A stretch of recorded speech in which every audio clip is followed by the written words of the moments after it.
Hello दोस्तों, weekend investing Hindi channel में आपका स्वागत है। तो आज का टॉपिक है कि क्या आप लूजिंग स्टॉक्स होल्ड करते हैं? क्या आपके पास जो स्टॉक्स हैं वो गिर रहे हैं, आप उन्हें होल्ड कर रहे हैं और आपका कोई प्लान नहीं है उनके बारे में?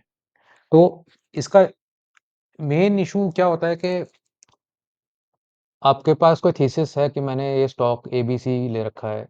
क्यों ले रखा है कि पास्ट परफॉर्मेंस उसकी रिजल्ट्स अच्छे आए हैं या उसमें कोई मैनेजमेंट चेंज हो रहा है या उसके अंदर कोई नई फैक्ट्री लग रही है, कुछ हो रहा है। लेकिन स्टॉक्स गिर रहा है। अब आप उसको कैसे कोरिलेट करोगे कि किस पॉइंट पे जाके वो आपकी थीसिस ब्रेक हो रही है या आप उसको एंडलेसली गिरने दोगे? अगर वो 50% गिर गया, अगर वो 70% गिर गया, तो आप क्या करोगे? वहाँ से कैपिटल की रिकवरी करनी बहुत मुश्किल हो जाएगी।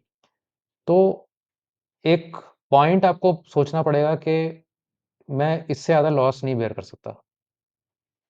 जैसे कि अभी पिछले 1 साल में ये सारे स्टॉक्स निफ्टी के स्टॉक्स हैं ये, निफ्टी के तो बढ़िया स्टॉक्स होने चाहिए। निफ्टी ने 12-13% अ डॉलर टर्म्स में या इंडियन रुपी में भी 15-16% परफॉर्म किया है। इंडसइंड बैंक 54% डाउन है। एशियन पेंट 43% डाउन है वर्सेस निफ्टी कह रहा हूँ। अडानी एंटरप्राइज 33% डाउन है। बजाज फाइनेंस 30% डाउन है। नेस्ले 30% डाउन है। टाइटन तो इनका जो रिलेटिव परफॉर्मेंस है वर्सेस निफ्टी वो पिछले 1 साल में बहुत पुअर है। अब आप कह सकते हैं कि नहीं अगले साल ये बहुत अच्छा हो जाएगा। नहीं हुआ तो एशियन पेंट 3 साल से लोग यही सोच रहे हैं। एचडीएफसी बैंक 4 साल से लोग यही सोच रहे हैं। एक टाइम था रिलायंस में 10 साल लोग यही सोचते रहते थे कि अब बढ़ेगा, इस साल बढ़ेगा, इस साल बढ़ेगा, इस साल बढ़ेगा। और उसमें होता क्या है, जब वो बढ़ता है स्टॉक 3 साल बाद, 4 साल बाद, तो आप में पेशेंस नहीं रहती कि अगले 4 साल तक उसमें वेट कर लें। फिर वो थोड़ा सा बढ़ गया, 20% बेच दिया। तो ये प्रॉब्लम है मोस्टली इन्वेस्टर्स के साथ। इन्वेस्टर बिहेवियर सबसे बड़ा रीजन है इन्वेस्टर्स की पुअर परफॉर्मेंस का। और आप ये देखेंगे, ये इतने 23 स्टॉक्स जो हैं, इन्होंने निफ्टी को अंडर परफॉर्म किया है पिछले 1 साल में। अब हम इन स्टॉक्स में क्यों रहें? अगर हमारे पास कोई ऐसी स्ट्रेटजी हो कि हम सिर्फ विनिंग स्टॉक्स में रहें। 50% निफ्टी के अगर लूजिंग स्टॉक्स हैं तो 50% विनिंग स्टॉक्स भी तो हैं। हम इन स्टॉक्स में से निकल के उन स्टॉक्स में क्यों नहीं जा सकते? हम जो स्टॉक्स गिर रहे हैं उनमें से बाहर निकलें, जो स्टॉक बढ़ रहे हैं उसमें जाएं। तो हमें एक डिसाइसिव एक एक्शन लेना पड़ता है कि किस बेसिस पे हम स्टॉक सेलेक्ट कर रहे हैं।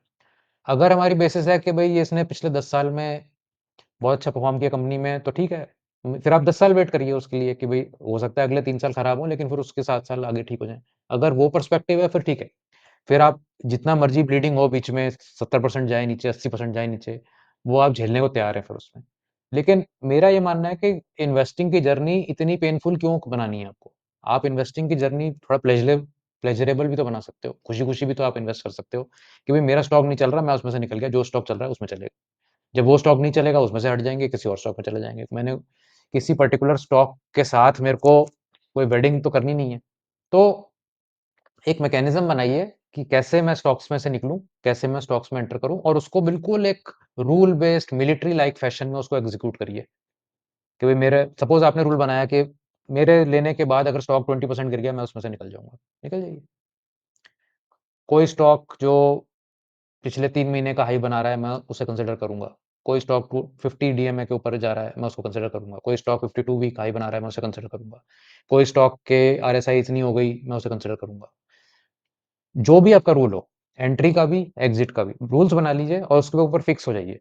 और जो स्टॉक परफ़ॉर्म कर रहा है, उसको परफ़ॉर्मेंस को छेड़िए मत। उसमें ये नहीं कि थोड़ा-सा बढ़ गया तो बेच दिया उठा के। उसको बढ़ने दीजिए, बढ़ने दीजिए, बढ़ने दीजिए। Allow your winners to run, cut short your losers. आपने ये वाली लाइन बहुत बार सुनी होगी। तो जो-जो आपका स्टॉक्स लूज़ कर रहे हैं, उसमें से जल्दी निकलने की कोशिश करिए और जो आपके स्टॉक भाग रहे हैं, उनको भागने दीजिए। Thanks, bye.